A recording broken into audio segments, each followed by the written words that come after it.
Story 3. Jim. Jim should have been swiping left on love. One widower's online dating experiment gone wrong. Jim's been a widower for a year. The idea of online dating was both daunting and tempting. After a lifetime of partnership, the silence in his house became deafening. Encouraged by friends, family, and coworkers, he was yearning for companionship. He hesitantly created a profile on Facebook Dating. He was honest about his age, his history, his hopes, everything to find someone to share life's simple pleasures with. What Jim wasn't prepared for wasn't the awkward small talk or the potential for rejection, but the sheer volume of scammers lurking in the digital shadows. He quickly realized that his profile, while filled with genuine emotion, had become a beacon for those with ulterior motives. It started almost immediately. Jim recounts with a sigh. Beautiful women, half my age, showering me with compliments, telling me how sensitive and kind I looked, how I was their king, showing all those signs that he noticed later. All the scam lines from the script that the scammers play. Calling him king, asked him if he ate good today, if he ate. Love bombing. All the signs of a scammer, wanting money. It was flattering at first, but then the red flags started waving. The red flags came in a flurry. Poorly written profiles, filled with grammatical errors. Stories that shifted upon closer inspection. The request for money, always a heartbreaking reason. I have no food. I'm gonna lose my apartment. I need money for rent. I need your help. When the online profile was just looking for love, love doesn't cost money. One woman claimed to be a doctor and an army sergeant working in a war-torn country, desperately needing funds to get home. Another one was an army sergeant that was a single mother trapped overseas with no access to her bank account. Jim was no fool. He's always been meticulous with his finances. He had his budget, and he checked it often. He was quick to spot inconsistencies. He realized they weren't genuine connections, but elaborate schemes designed to prey on his vulnerability. As a widower, he didn't know that he was getting into this game. He wishes his wife was still alive, so he wouldn't have to deal with this garbage. I started treating it like a game, Jim admits with a wry smile. I'd engage them, ask probing questions, watch all their stories fall apart. It became strangely fascinating, like watching a magician perform. Only instead of pulling rabbits out of a hat, they were pulling lies out of thin air. Nothing but nonstop texting. Maybe a phone call, maybe not. Any plans for a video chat or to meet up? Oh, I'll meet up with you. Oh, there's problems with my phone. My phone can't do video chat. My FaceTime's broken.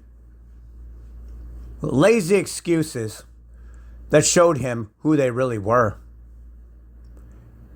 Jim learned the common tactics, the love bombing phase, the sob stories, the urgent requests for money. He even started recognizing their profiles by the stock photos and recycled narratives, of which he did reverse image searches of and found them on escort sites and scam sites. Not sure why they couldn't show their real face unless they were scammers. He became, in essence, a reluctant scam hunter, spending more time checking out suspicious activity than actually trying to find genuine connection. However, the experience, while intellectually stimulating, left Jim feeling disheartened. The constant bombardment of fake profiles, women that had 12 Facebook pages, background checks that never materialized into anything true, the fake profiles, manipulative tactics, they soured him on the whole online dating landscape. It was just too much, Jim said. I went in hoping to find something real. I was open and honest. I didn't lie. I shared videos. I shared pictures. Everything. I was trying to find something real. Something to connect with. And all I found was illusions and people trying to take advantage of my situation. It felt so exploitative. And frankly, just so depressing.